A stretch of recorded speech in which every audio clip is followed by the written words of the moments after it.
In a way, enlightenment means you are an unblemished life, no branding. Once you mistake memory for intelligence, then you're messed up. There are only two kinds of people, mystics and mistakes. If you see things just the way they are, people will label you as a mystic.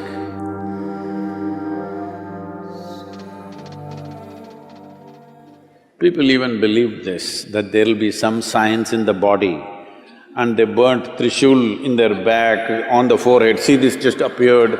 In the West, people show their hands and there are marks here and say, I have the crucifixion marks, so Jesus has appeared for me.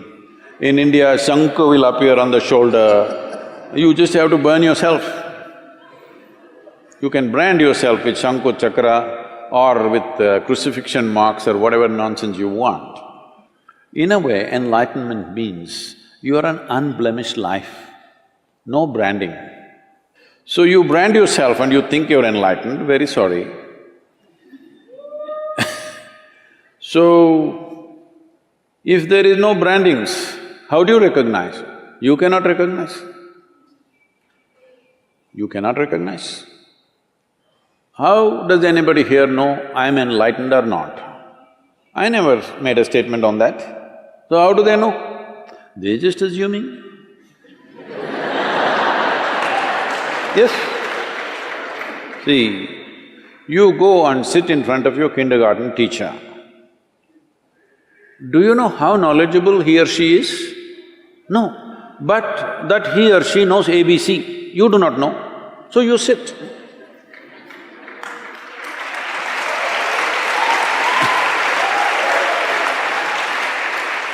So right now, we are talking XYZ. You do not know, so you sit.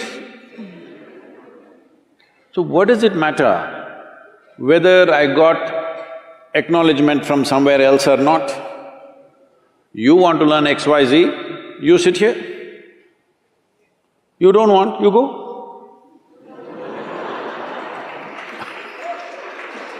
So,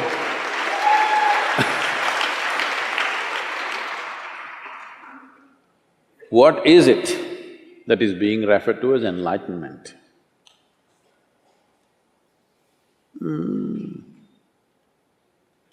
You know, there's something called as daybreak. It's a good word, I like that. It's called sunrise, but it's a daybreak. The day broke. Is it? No, it's a night that broke. Hello? The day broke or the night broke? Night broke. Night means what in our perception? Darkness. If you were an owl, it would be different. In your perception, night means uncomfortable because dark. Your visual apparatus are not comfortable in darkness. That's why we invented all these lights and this and that. Why? Because we are not comfortable when it's dark, because we don't know what is what. In light, we see things clearly. So if night broke, that means if clarity appeared, this is all sunrise is doing to you. You could not see, you were struggling, sun came, suddenly confidence. You know where to go, where not to go, what to step into, what not to step into. This is all enlightenment is.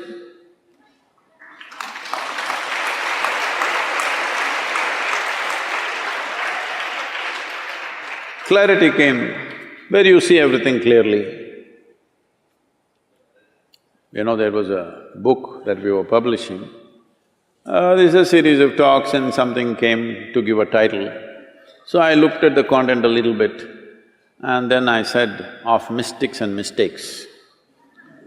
Our English department said, Sadhguru, this is too up in the face. Say something little more gentle. People are always asking me, Sadhguru, say something little more gentle, you're capable of that, come on. I am capable, but I don't want to say because people will twist it and turn it in so many ways. If you say it in a face-slapping way,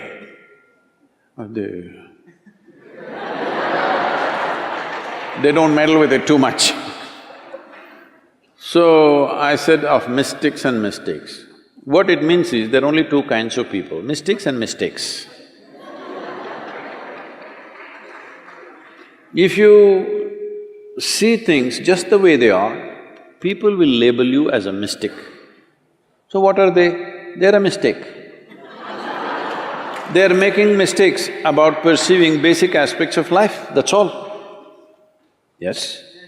Making mistakes about perception. Why they're making mistakes about perception? Their one hand is always dipped in their memory. This is why we say karma. They are mistaking memory for intelligence, that's all the mistake they have done. Once you mistake memory for intelligence, then you're messed up. If you have some memory about something that other people do not know, you look like scholarly. See, people read 10 books and they become scholars. People just read one book and they become religious. Just one book. How come it qualifies you to become a representative of God? If you read more than one book, then you cannot be, isn't it? You just have to read only one book. So, this is mistaking memory for intelligence. Our entire education system is just this rubbish, mistaking memory for intelligence. If you mistake memory for intelligence, we call you a karma case. You're a karma case because you live out of your memory, not out of your intelligence. If you live out of your intelligence absolutely, without getting your memory and intelligence mixed up, then people say, oh, he's enlightened. Because whatever you bring it in front of him, he'll look at it and say, this is what it is. Simply because he doesn't mix up memory and intelligence, that's all. As simple as it seems, everything that you are right now is memory. You're a man or a woman, this is memory. Not memory means just conscious memory in your head. Your body remembers, isn't it? Hello? If you and me eat the same food, I will not become a woman, you will not become a man. The same food goes into me and becomes a man, the same food goes into you and becomes a woman. This is by memory, isn't it? The body remembers. The body remembers. If you and the monkey eat the same food, he will not become you, you will not become him. Because the body remembers. There's evolutionary memory, genetic memory, elemental memory, atomic memory, conscious, unconscious levels of memory, articulate and inarticulate levels of memory. Who you are itself is memory. So if your intelligence has to be free from memory, that means you're free from yourself. That's all.